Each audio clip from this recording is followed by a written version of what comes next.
Polo, le PSG doit-il craindre ce Borussia à la veille de sa venue au Parc des Princes? C'est une excellente question et je vais reprendre l'image, je crois que j'avais prise la semaine dernière.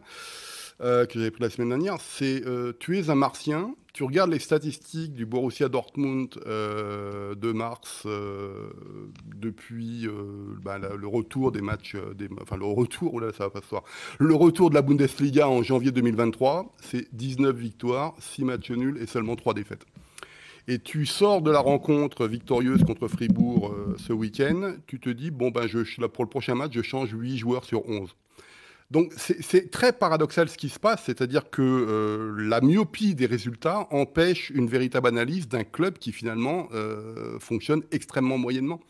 Les 3 joueurs que je vais sauver, c'est Gregor Kobel, c'est Mats Hummels, qui a été l'un des joueurs du week-end, qui a marqué un doublé, ouais. C'est un défenseur central, rappelons-le. Et puis le néerlandais Malen, qui a mis du temps à arriver au Borussia Dortmund. Tout le reste, c'est à jeter. Donc c'est quand même assez compliqué de donner ou d'être très optimiste pour le match de Ligue des Champions contre le PSG. D'autant plus que tu regardes cette équipe-là, elle ne court pas, 111 km, elle ne met aucune intensité. Et je fais un parallèle évidemment au match qui avait lieu une journée avant, le vendredi, où l'intensité était digne de la Ligue des Champions entre le Bayern et Leverkusen.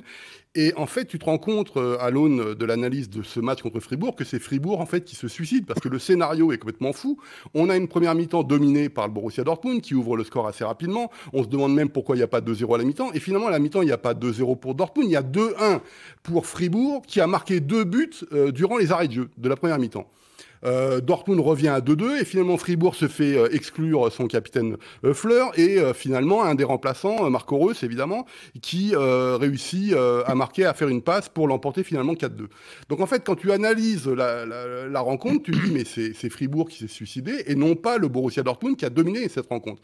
Alors évidemment par rapport à ce qu'on avait dit avant la rencontre internationale, la trêve internationale, on a le sentiment que ça va un peu mieux. On parle quand même d'une équipe qui est peut-être un petit peu plus mature, mais dans la performance stricte, il n'y a pas grand-chose à sortir de ce Borussia Dortmund.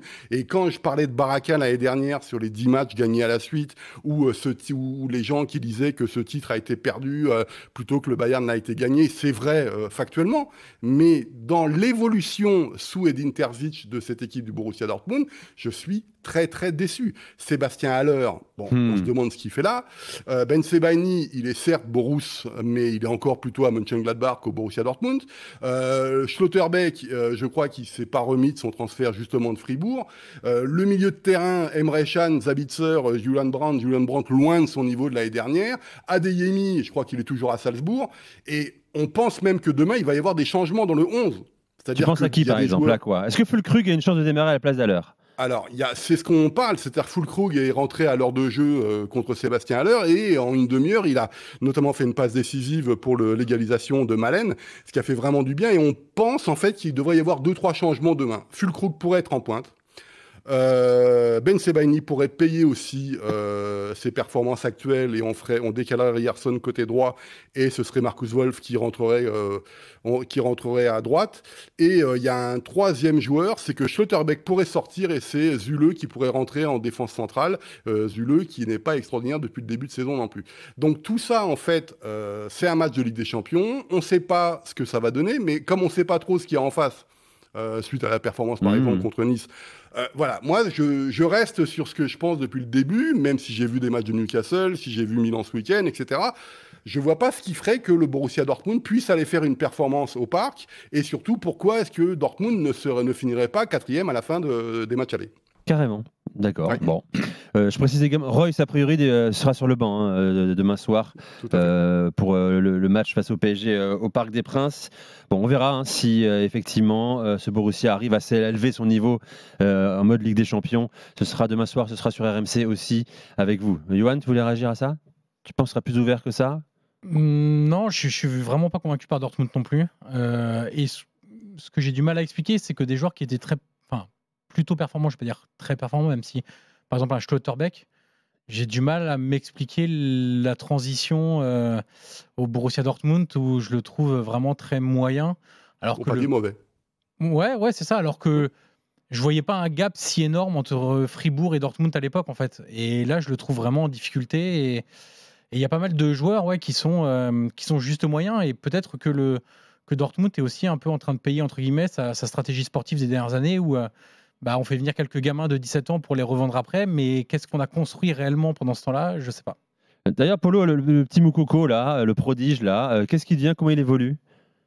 Il est très peu titularisé par Edin Terzic. Et d'ailleurs, c'est une polémique qui commence à arriver en Allemagne. C'est qu'on sent qu'il a ses têtes, Edin Terzic. Évidemment, il est confirmé par ses résultats. C'est toujours pareil. Il a, je crois, en Bundesliga, 2,25 points de moyenne. C'est complètement fou. C'est un des meilleurs résultats de l'histoire du Borussia Dortmund en tant que coach. Mais tu sens qu'il n'arrive pas à faire évoluer certains joueurs. Adeyemi, bon, moi, je me suis toujours méfié des joueurs, les Speedy Gonzalez, qui font le 100 mètres en 10 secondes, comme ça, je me méfie toujours de ce que ça fait sur le moyen et sur le long terme. Mais tu vois qu'il ne progresse plus du tout. Julian Brandt est loin de son niveau de l'année dernière. Özcan, par exemple, qui est arrivé de Cologne, qui est un joueur polyvalent au milieu de terrain, il ne l'utilise pas du tout. Emre Can, je ne suis pas persuadé qu'il soit extraordinaire depuis le début de saison. Et c'est typiquement le genre de match où moi si vous voulez, Emre Can, moi, ça fait maintenant 10 ans, plus de 10 ans que je le suis, parce qu'il était chez les Espoirs, chez les U17 et tout ça. Je le suivais, on m'en avait parlé, c'était extraordinaire. Et en fait, je me suis rendu compte que ce joueur-là, c'est typiquement celui qui est un très très bon joueur, mais qui n'est pas un joueur de classe mondiale, parce que souvent, il pète une durite contre les équipes du top mondial. C'est souvent comme ça qu'on peut faire la comparaison, c'est-à-dire qu'il se prend un rouge. Et je ne serais pas surpris que contre Paris, il se prenne un rouge. Et Emre Can, c'est ça en fait. Et pourtant, il était formé au Bayern, il est passé par Leverkusen, Liverpool, etc. Et tu vois son niveau. Donc là, il est à un poste très important, parce qu'il a été nommé capitaine. Il est devant la défense, c'est un rôle central en ce moment. Sabitzer, lui, il doit se laver la tête, évidemment, par rapport à ce qui s'est passé à Manchester United et en Bavière, donc ses expériences ratées ou semi-ratées. Et donc, il doit redevenir le leader qu'on avait vu à Leipzig. Et théoriquement, ça marche. Mais Edin Terzic n'arrive pas, en fait, à... son équipe est très facile à comprendre. On voit ce qu'il fait. Elle est théoriquement un peu polyvalente devant, etc. Mais il ne fait pas progresser les joueurs. En tout cas, on ne le voit pas.